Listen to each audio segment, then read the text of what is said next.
नमस्कार, बहुत बहुत स्वागत है आप सभी का अनअकैडमी में। मेरा नाम है अतुल जैन। तो आज मैं आपके साथ एक ऐसे विषय पर चर्चा करने आया हूं जिस पर मैं कुछ बार आपको पहले भी गाइड कर चुका हूं, कुछ बार पहले भी आपको बता चुका हूं और समय समय पर मैं इस तरह की चर्चा आपके साथ करता रहता हूं। यह बात मैं आपको समझाने की कोशिश करता रहता हूं, लेकिन यह एक ऐसा सबक है जो जितनी बार मिले उतनी बार ही कम है। मतलब यह ऐसा सबक है जो बार बार मिलते रहना चाहिए। और यह सबक क्या है कि यूपीएससी की तैयारी में, सिविल सर्विसेज की आप जब तैयारी कर रहे हैं तो ऐसी कौन सी भ्रांतियां हैं, ऐसे कौन से मिथक हैं, ऐसी कौन सी, जिसको हम आम भाषा में गलतफहमी कहते हैं, ऐसी कौन सी गलतफहमियां हैं जिनको लेकर ज्यादातर बच्चे अपनी तैयारी की शुरुआत करते हैं और इन गलतफहमियों की कीमत उन्हें कम से कम 1 या 2 अटेम्प्ट देकर चुकानी पड़ती है। कम से कम पहला 1 या 2 अटेम्प्ट जो होता है, मुझे बहुत सारे ऐसे बच्चे मिले हैं जो बोलते हैं कि सर, जो चौथे अटेम्प्ट में जाके सफल हुए या 5वें में सफल हुए, फिर बोलते हैं सर एक्चुअली पहले 2 अटेम्प्ट तो समझ ही नहीं आया था कि करना क्या है, कुछ अलग ही कर रहे थे, कुछ अलग ही तरीका से अपना रहे थे, कुछ अलग ही प्रकार से पढ़ रहे थे, कुछ समझदारी में कमी थी, गलतियां हो रही थी, इसलिए पहले 2 अटेम्प्ट तो खराब हो गए। उन्हीं सब बच्चों से बातचीत करके जो 4-5 चीजें मेरे को समझ में आई, उनको मैं यहां लिखकर लाया हूं आज आपके लिए। और अगले 15-20 मिनट केवल आपके लूंगा, अगले 15-20 मिनट में केवल आपको समझा दूंगा कि ये 4-5 गलतियां क्या हैं जो आप ना करें, और अगर आप इनसे बचेंगे तो आपका पहला अटेम्प्ट उतना ही इफेक्टिव हो जाएगा जितना उन बच्चों का तीसरा या चौथा अटेम्प्ट था। मतलब पहला अटेम्प्ट ही आपका सीरियस होना चाहिए, ऐसा नहीं कि पहला अटेम्प्ट तो मजाक मजाक में दे दिया, वो गलती नहीं करनी है। ठीक है, तो भूल भुलैया में मार्गदर्शन, आज मैंने थोड़ी एक अलग तरह से प्रेजेंटेशन को तैयार करने की कोशिश करी है। तो सभी मिथकों का हम खंडन करेंगे। यह तैयारी, यूपीएससी की तैयारी बहुत साहसिक होती है, लेकिन इसमें बहुत सारी गलतियां हैं। उन गलतियों को हम एक बार समझने की कोशिश करते हैं। चलिए सीधा मुद्दे पे आते हैं। पहली गलती, ये मेरे ख्याल से मैं आप में से ज्यादातर लोगों को सैकड़ों बार ये बात बता चुका हूं, और ये मैं अपनी क्लासेस के बीच में भी क्लास रोक रोक के ये बात बताता रहता हूं। सबसे बड़ी और कॉमन गलती जो हमारे दोस्त, हमारे मित्र, हमारे एस्पिरेंट्स करते हैं वो ये है कि उनको लगता है कि वो कॉलेज की पढ़ाई जैसे कर रहे हैं बस वैसे ही यूपीएससी की भी तैयारी कर लेंगे। उसमें कौन सी नई बात है कि ये तैयारी जो है ये बस कॉलेज की तैयारी जैसी है, जैसे हम कॉलेज की पढ़ाई करते हैं। भाई कॉलेज में क्या होता है, आप सभी लोग, आप में से ज्यादातर लोग किसी ना किसी कॉलेज में पढ़ रहे होंगे या पढ़ चुके होंगे। तो कॉलेज में पढ़ाई आप कैसे करते थे वो आपको भी पता है, मुझे भी पता है, मैं भी कॉलेज गया हूं यार, है ना। तो कॉलेज में क्या होता है, आप थोड़ा बहुत पढ़ते हो, टीचर एक सिलेबस दे देता है, उसके साथ रीडिंग, अब ये तो मैं अच्छे कॉलेज का बता रहा हूं, उसके साथ एक रीडिंग लिस्ट मिल जाती है कि ये चीजें पढ़ लो। 2-4 चीजें आपको पढ़नी होती हैं, पिछले 1 आध साल के नोट्स आप इकट्ठे कर लेते हो किसी टॉपर वॉपर के, देख लेते हो कि भैया क्या सवाल पूछे गए, उन सवालों को एक बार देख लेते हो, आपकी तैयारी हो जाती है। ये तो अच्छा कॉलेज है। एवरेज कॉलेज में क्या होता है, ये भी नहीं होता, वो कुंजियां बिकती हैं, है ना, या फिर किसी एक पुराने पिछले वर्षों के टॉपर के नोट्स बिकते हैं। आपको पता है कि उनको आगे से पीछे रट्टा मारना है, टीचर को भी ज्यादा इंटरेस्ट नहीं होता, वो भी बेसिक जो पढ़ाता है एग्जैक्टली उसी में से पूछ लेता है। टीचर को जो उसने पढ़ाया एग्जैक्टली उसी में से पेपर आता है और वही आप करके आ जाते हो। तो मैं जब आप लोगों के डाउट्स भी देखता हूं, होता क्या है, देखिए ये मैं कैसे समझ पाता हूं कि आप लोग अभी कॉलेज मोड में ही हो, कि मैं पढ़ा रहा हूं, मैं समझाने की कोशिश कर रहा हूं, बच्चा समझने में इंटरेस्टेड नहीं है। बच्चे का इंटरेस्ट यह है कि सर नोट्स दे दीजिए पहले मेरे को, आप पहले मेरे को पीडीएफ बता दीजिए कहां मिलेगी। जैसे ही कोई बच्चा बोलता है ना सर पीडीएफ कहां मिलेगी, पहले मेरे को पीडीएफ दे दो, मेरे को पीडीएफ तो जरूर चाहिए, मैं समझ गया, मैं तुरंत समझ जाता हूं कि ये कॉलेज मोड में तैयारी कर रहा है और ये अपना पहला अटेम्प्ट खराब करने वाला है। वो बच्चा क्या करेगा, उसको लगता है कि कॉलेज जैसी तैयारी है कि खूब सारी पीडीएफ इकट्ठी कर लो, सबको पढ़ते चले जाओ, पढ़ते चले जाओ, पढ़ते चले जाओ, बस काफी है। ये करके एग्जाम देने जाओगे, ये करके आप एग्जाम दोगे, लिख के रख लो, प्रीलिम्स में 25 से ज्यादा सवाल हल नहीं कर पाओगे। मैं आपको प्री के लेवल में बता रहा हूं, मेंस तक तो मैं जा ही नहीं रहा, क्योंकि मेंस तक आप भी नहीं पहुंचोगे। अगर आप कॉलेज मोड की तैयारी कर रहे हो तो मेंस तक आप भी नहीं पहुंचोगे, लेकिन प्री के लेवल पर भी 25 से ज्यादा सवाल नहीं कर पाओगे, याद रखिए।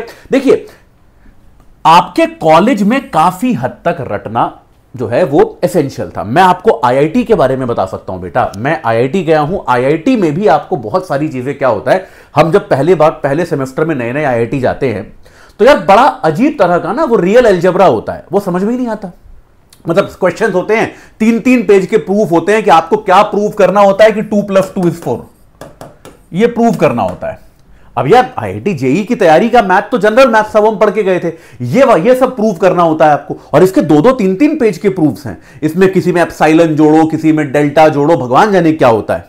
ठीक है, तो हम अपने सीनियर्स के पास गए, हमने कहा यार आप समझाओ कैसे करना है, ये समझ में ही नहीं आ रहा कुछ। तो सीनियर भी कहता है कि अरे यार ये 2-4 प्रूफ है, इनको रट लो, है ना, ये 2-3 थ्योरी है, इनको रट लो, कोई बात नहीं। देश के सबसे अच्छे कॉलेजेस के टॉपर्स की बातें बता रहा हूं। हम किसके पास गए थे? उस सीनियर के पास गए थे जिसकी आईआईटी जेई में रैंक 5 थी। तो मतलब जब टॉपर सीनियर्स भी कहते हैं कि यार इन 2-4 चीजों को रट लो, इसका कोई मतलब नहीं है, तो आप जो है आप समझ सकते हो देश के बाकी कॉलेजेस में रटना एक बहुत ही नेचुरल सामान्य प्रक्रिया है। यूपीएससी में आपको अवधारणाओं की समग्र समझ चाहिए, इसका जोर जो है वो विश्लेषणात्मक, माफ कीजिएगा, बेसिकली एनालिटिकल, यार इतनी हिंदी क्यों करनी है, एनालिटिकल सोच और एक क्रिटिकल सोच बहुत ज्यादा जरूरी है। मैं आपको बहुत सिंपल सा एग्जांपल देता हूं।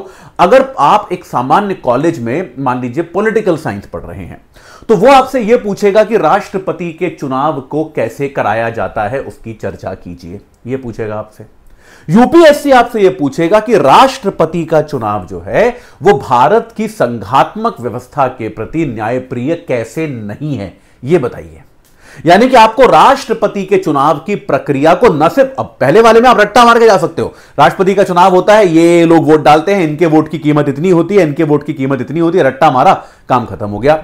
दूसरा वाला जो है वो क्या मांगता है, वो आपसे वो मांगता है सोच, कि आपने सोचा हो कभी कि यार राष्ट्रपति के चुनाव में यार केंद्र को बहुत ज्यादा पावर दी गई है, राज्यों को उतनी पावर नहीं है, अगर राज्य में सरकार नहीं है तो वोट ही नहीं मिल रहा उसको, तो आपको ये आलोचनाओं पर विचार करना पड़ेगा, ये विचार की जरूरत है। तो यहां पर आपको इतना ज्यादा रट्टाफिकेशन करने और नोट्स इकट्ठा करने की बजाय आपका फोकस होना चाहिए कि मैं जो भी पढ़ रहा हूं या पढ़ रही हूं उस पर एक क्रिटिकल सोच का मैं विकास कर पाऊं, उसको लेकर एक आलोचनात्मक दृष्टिकोण का मैं विकास कर पाऊं।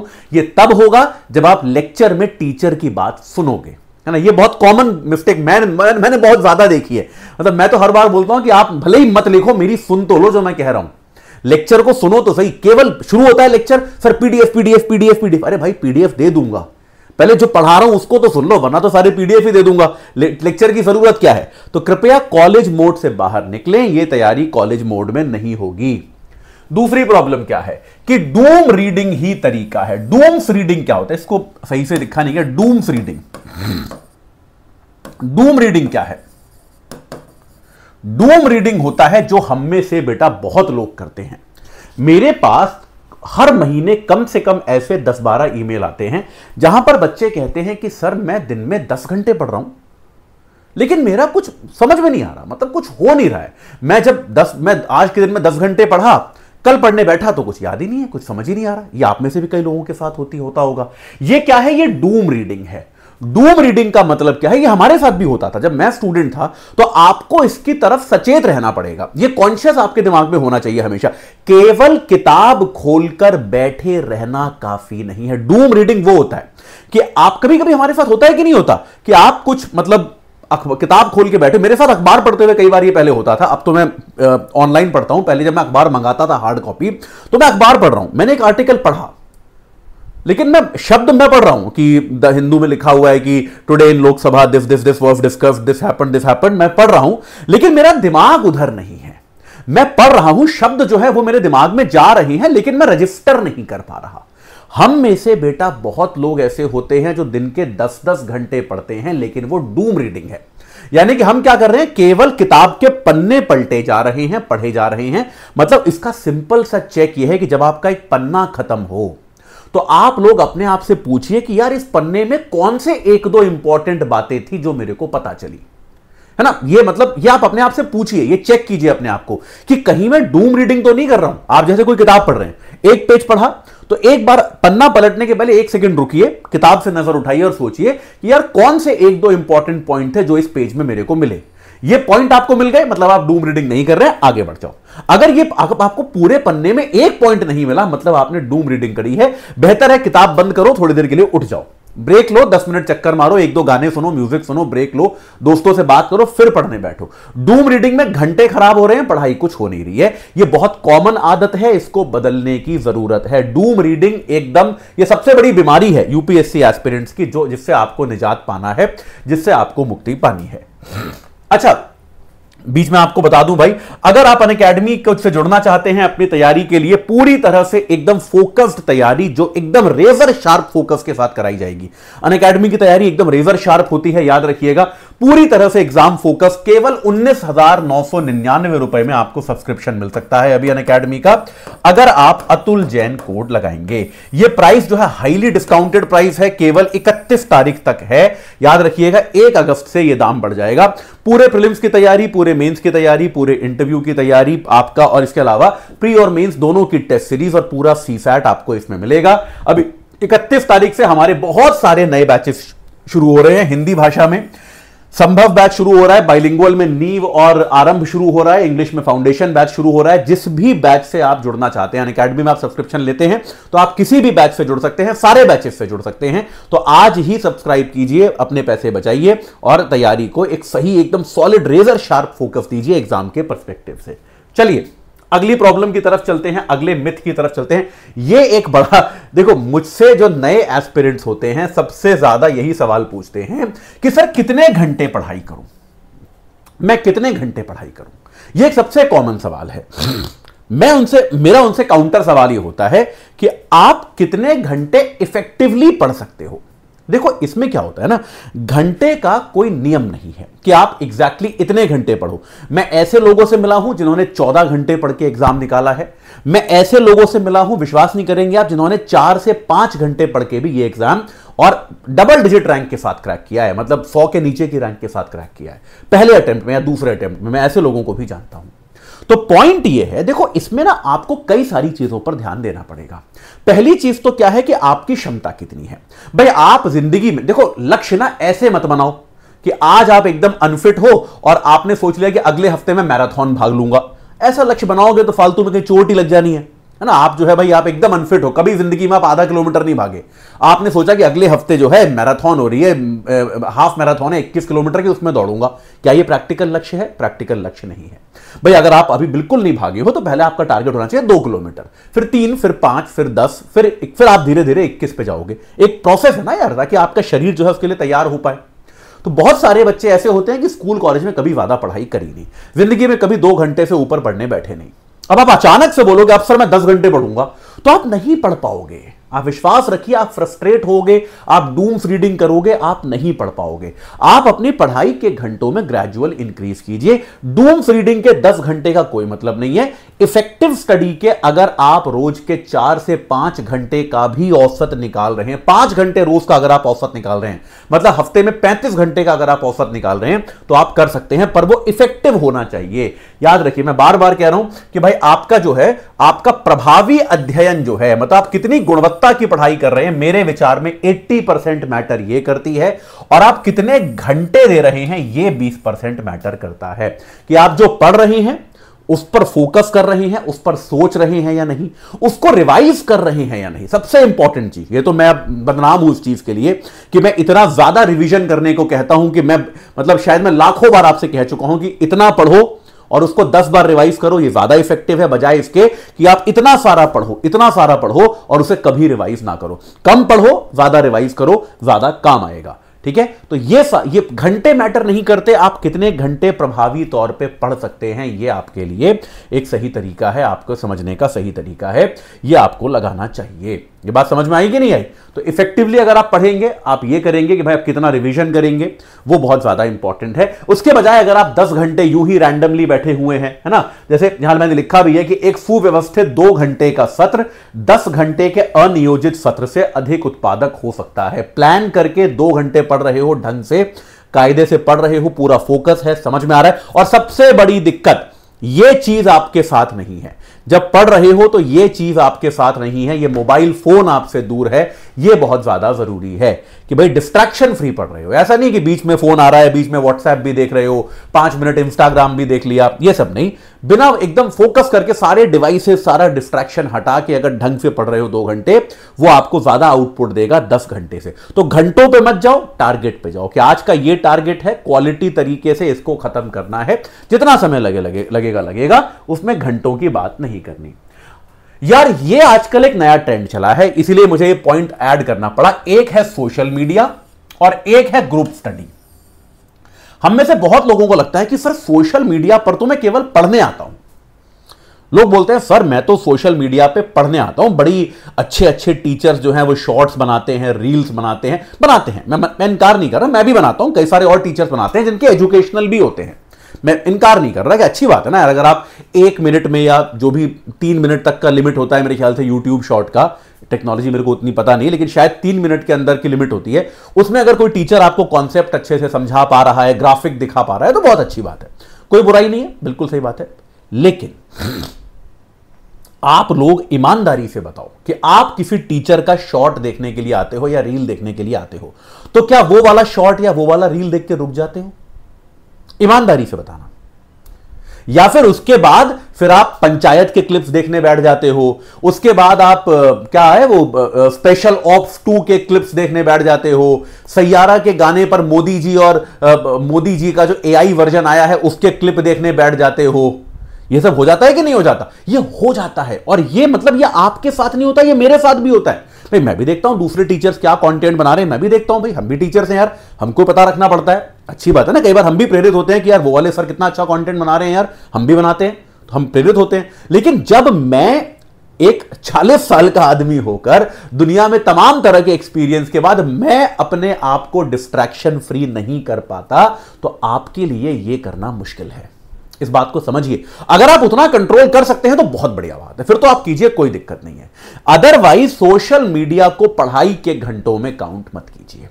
किसी भी तरह के सोशल मीडिया को पढ़ाई में काउंट मत कीजिए। आप मानिए कि आप वहां मस्ती करने ही आए हैं, आप ब्रेक लीजिए। आपको सोशल मीडिया पे आके ब्रेक लेना है तो आप काउंट करके आओ कि मैं आधा घंटे के लिए आ रहा हूं, मैं ब्रेक पे, मैं अभी ब्रेक पे हूं। ये मत मानो कि मैं तो सोशल मीडिया पे अतुल सर के रील देखने आया हूं या उन सर के रील देखने आया हूं, तो मेरे को तो जो है अभी पढ़ाई में काउंट करूंगा। ऐसे नहीं, वो पढ़ाई नहीं है, उसमें काउंट मत करो। मैं आपको सिंपल बता रहा हूं क्योंकि आप डिस्ट्रैक्ट होगे ही होगे। मतलब सोशल मीडिया की दुनिया ही ऐसी है कि वो आपको भटकाने के लिए ही बनी है। उनका धंधा ही है, उनकी इकोनॉमिक्स ही ये है कि आप जितना ज्यादा समय गुजारोगे उतना वो पैसा कमाएंगे। तो वो अपना स्ट्रक्चर ही ऐसा बनाते हैं कि आप एक के बाद एक, एक के बाद एक, एक के बाद एक आगे चलते चले जाओगे, आप रुक नहीं पाओगे। तो इसलिए उससे बचें। दूसरा एक सबसे बड़ा जो बकवास आजकल चलनी शुरू हो गई है बहुत ज्यादा, वो है ग्रुप स्टडी। ग्रुप स्टडी में क्या होने लगे, मैं अपनी सुबह की हिंदू की क्लास के बाद देखता हूं कि हिंदू की क्लास में हमारे यहां क्या होता है, कुछ बच्चे जो हैं वो दूसरे बच्चों का ज्ञानवर्धन करते हैं।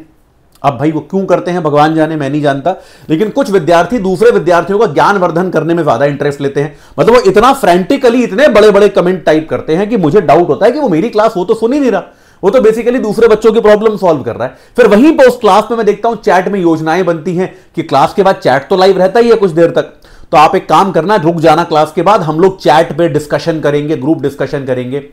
यार देखो, मैं देश के सबसे बेहतरीन कॉलेजेस में गया हूं, मैं आपको अपने तजुर्बे के साथ बता सकता हूं कि group study does not work. मतलब मैं बहुत अपने तजुर्बे के साथ आपको बता सकता हूं, अनलेस आप एकदम टॉपिक फिक्स करके बैठो कि आज जैसे ग्रुप स्टडी इकलौती बार जब मेरे लिए जीवन में काम करी है वो तब करी है जब मैं सोशियोलॉजी पढ़ रहा था और हम 4 लोगों ने अपना एक ग्रुप बनाया था, पर हम बहुत फोकस्ड थे उसमें। हम लोग क्या करते थे, जैसे 4 रीडिंग्स हैं, एक क्या होता था, मान लो आपको अभी पढ़ना है कि ट्राइबल्स की दशा पे आपको पढ़ के आना है, 4 किताबें पढ़नी है। अब 4 किताबें पढ़ने का टाइम तो मिलता नहीं था, तो चारों ने एक एक किताब बांट ली और हम चारों आके बैठे। मैंने पहले अपनी किताब एक्सप्लेन करी 20 मिनट, दूसरे वाले ने 20 मिनट अपनी किताब एक्सप्लेन करी, तीसरे ने उसकी, चौथे ने उसकी, सभा खत्म, कोई डिस्कशन नहीं, बात खत्म, सब उठे अपने अपने घर। अगर आप इतने रेजर फोकस के साथ, एकदम बिल्कुल क्लियर फोकस के साथ जो है, आप लेजर फोकस के साथ आप डिस्कशन कर सकते हो, तब तो ये काम का है। अगर आपके डिस्कशन का एजेंडा यह है ना कि चलो आज का अखबार डिस्कस करते हैं, तो कुछ नहीं होने वाला, उसमें टाइम पास होगा। तो बचिए, है ना। या तो आप उन दोस्तों के साथ बनाइए भाई जिनके साथ आपका फोकस एकदम क्लियर हो, आपके इरादे एकदम स्पष्ट हो, वरना केवल टाइम खराब होने वाला है और कुछ नहीं होने वाला। आपको डिस्कशन करना है अपने मेंटोर के साथ कीजिए, अपने टीचर्स के साथ कीजिए, ग्रुप डिस्कशन के नाम पे टाइम खराब मत कीजिए, ठीक है। चलिए अगला बिंदु हमारा क्या है कि भैया एक रणनीति सभी के लिए उपयुक्त है। मतलब कि जो मेरे पिछले साल के मेरे स्कूल के मेरे कॉलेज का एक बंदा था, एक लड़की थी, उसने टॉप किया, उसने अच्छा रैंक लाया, सेलेक्ट हुआ, जो उसने किया मैं वही कर दूंगा तो मेरा भी हो जाएगा। यार ये नहीं होता भाई, बहुत सीधी सीधी बात है ना यार, कि आप ये देखते हो कि नहीं देखते कि सेम तरीके से उसी एक क्लासरूम में बैठकर एक बच्चा टॉप करता है, एक बच्चा फेल होता है। सबको अलग अलग तरीके से पढ़ने की आदत होती है, अपने एक परिवार में होता है ना। आप और आपका भाई या आपकी बहन दोनों पढ़ते होंगे, दोनों का पढ़ने का तरीका अलग होगा, सबके काम करने का तरीका अलग होता है, सबके सोचने का तरीका अलग होता है। तो आप अपनी रणनीति कृपया टॉपर स्ट्रैटेजी के आधार पर मत बनाइए।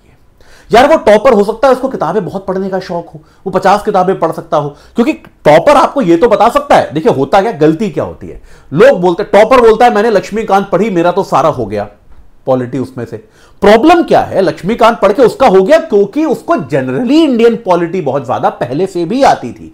वो पिछले 5 साल से अखबार पढ़ता आ रहा था, वो पॉलिटिकल नॉवेल्स बहुत सारे पढ़ता था, उसने रामचंद्र गुहा की इंडिया आफ्टर गांधी पढ़ी थी, है ना। उसने आपका जो है तमाम तरह की और दूसरी किताबें पढ़ी हुई हैं, उसने फाली नरीमन की किताबें पढ़ रखी हैं उस आदमी ने, शौकिया। तो उस आदमी को पॉलिटी ज्यादा समझ में आ जाएगी, उसके पास एक बेसिक लेवल है, उसके पास एक समझ लो आप, वो एक लेवल पे ऑलरेडी खड़ा है, तो वहां से लक्ष्मीकांत उसको जल्दी अब्सॉर्ब होगी। उसकी कहानी सुन के आप लक्ष्मीकांत लेके बैठ गए, आपने ये सब कुछ पढ़ा ही नहीं, आपको समझ में ही नहीं आया।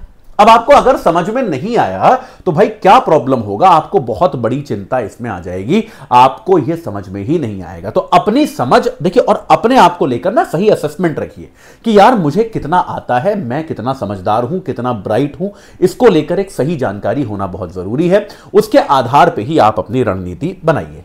चलिए देखिए भाई, बहुत सीधी सीधी बात है कि आपको एक जिसको हम कहते हैं डायनामिक और स्ट्रैटेजिक तरीके से तैयारी करनी पड़ेगी, जिसमें आपको देखना पड़ेगा कि सिलेबस क्या है, उसके भाई क्या उसके रुझान हैं, आजकल क्या पूछा जा रहा है, यह आपको देखना पड़ेगा। अपनी पॉलिसी को, अपनी योजना को बनाना पड़ेगा और उसका पालन भी करना पड़ेगा। खाली योजना बनाओ मत, उसका पालन करते रहो। केवल योजना बना के बैठ गए, पालन कभी किया नहीं, क्या फायदा ऐसी योजना का। ये हम में से बहुत लोग करते हैं, योजनाएं बनाते हैं, स्कूल टाइम से लिखते आ रहे हैं, आखिरी पेज पे सबने टाइम टेबल बनाया होगा, 5 बजे उठूंगा, 6 तक पढ़ाई, 7 बजे ये, 8 बजे ये, कभी फॉलो नहीं हुआ। ये यहां पर नहीं करना है। टाइम टेबल बनाओ मत बनाओ मुझे फर्क नहीं पड़ता, योजना जो बनाओ उसका पालन करना है, ठीक है। अनुकूलित करें। अगर आपने योजना बनाई और आपको लग रहा है कि यार उसका पालन हो नहीं पा रहा, मतलब यार योजना बनाई लेकिन पढ़ नहीं पा रहा, तो छोड़ मत दो, उसमें मॉडिफिकेशन करो कि कहां गलती हो रही है, क्या पार्ट नहीं हो पा रहा, उस पार्ट को हटा देते हैं। मतलब अपने ऊपर इतना सख्त मत बनो कि यार मैं तो कुछ नहीं कर पा रहा, मैं तो बेकार हूं। नहीं, मान लो लिखा है मैंने कि मैं इतने बजे से इतने बजे तक पढ़ूंगा, पर आपको रात को जल्दी नींद आ जा रही है, कोई बात नहीं ना, रात को सोने के घंटे 2 घंटे बढ़ा दो, दिन में कभी 1 घंटा और निकाल लो पढ़ने के लिए। मतलब अपने हिसाब से मॉडिफिकेशन करो, थोड़ा सा अपने ऊपर दया करो, ज्यादा सख्ती करने की जरूरत नहीं है, ठीक है। और असेसमेंट बहुत जरूरी है कि भैया जो कर रहे हो वो ढंग से कर रहे हो या नहीं, असेसमेंट बहुत जरूरी है। क्या क्या स्तंभ है, वैचारिक स्पष्टता, जो पढ़ो क्लैरिटी होनी चाहिए, पुनरावृत्ति, भाई ये तो मैं 1000 गुना मैं बार बार कहता हूं, ये आपके सिलेक्शन का आधार है कि रिवीजन कर रहे हो या फिर नहीं कर रहे। टाइम मैनेजमेंट तो आपको बताइए, आपको करना होगा। और मॉक टेस्ट, भाई अगर टेस्ट नहीं दोगे तो पता ही नहीं चलेगा कि कुछ आता है या फिर नहीं आता है, ये याद रखिए। अच्छा, ये बात मैं बार बार कहता हूं कि एक अच्छी जीवन शैली भी अपनाइए, है ना। एक ऐसे इंसान बनो यार जिससे बात करके अच्छा लगे, ये आप लोग फोकस करो अपने ऊपर थोड़ा सा। मैं आजकल देखता हूं कि यार मैं एस्पिरेंट से मिलता हूं तो बहुत ही कम बच्चे मुझे ऐसे दिखते हैं जिनसे बात करके मैं कहूं कि यार मतलब मजा आया, बढ़िया बच्चा था, इससे बात करके बहुत मजा आया।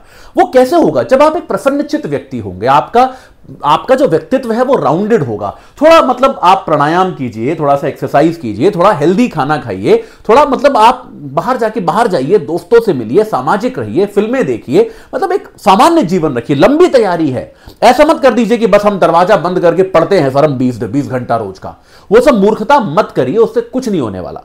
ठीक है, एक सामान्य जीवन रखिए, ढंग से प्लानिंग के साथ पढ़िए, आपका 100% आप बहुत अच्छा परफॉर्मेंस लेकर आओगे, इसमें कोई डाउट नहीं है। तो भाई ये आपकी सफलता का मार्ग है मेरे विचार में। मैं मानता हूं कि अगर आप इन सबको फॉलो करेंगे तो आप निश्चित तौर पे सफल होंगे। और अगर आप इस तैयारी में अनअकैडमी की मदद चाहते हैं, हमारी मदद चाहते हैं, तो याद रखिए कि भाई आपको जो है अभी हमारा सब्सक्रिप्शन 19,999 में मिल सकता है अगर आप अतुल जैन कोड लगाएंगे। देश के सबसे बेहतरीन अध्यापक आपको अनअकैडमी में मिलेंगे, देश की सबसे बेहतरीन यूपीएससी की ऐप आपको अनअकैडमी में मिलेगी, प्रीलिम्स मेंस इंटरव्यू का पूरा कंटेंट, प्री और मेंस की टेस्ट सीरीज, कंप्लीट सीसैट आपको अनअकैडमी में मिलेगा केवल 19,999 का। ये ऑफर 31 जुलाई को खत्म हो रहा है, तो तुरंत जुड़ जाइए, अपनी तैयारी को सही आकार दीजिए। इतने सारे बैचेस हमारे शुरू हो रहे हैं, हिंदी वालों के लिए संभव बैच है, आप उससे तुरंत जुड़ जाइए और अपनी तैयारी को सही आकार प्रदान कीजिए। इस चर्चा से, इस डिस्कशन से जुड़ने के लिए आप सभी का बहुत बहुत धन्यवाद।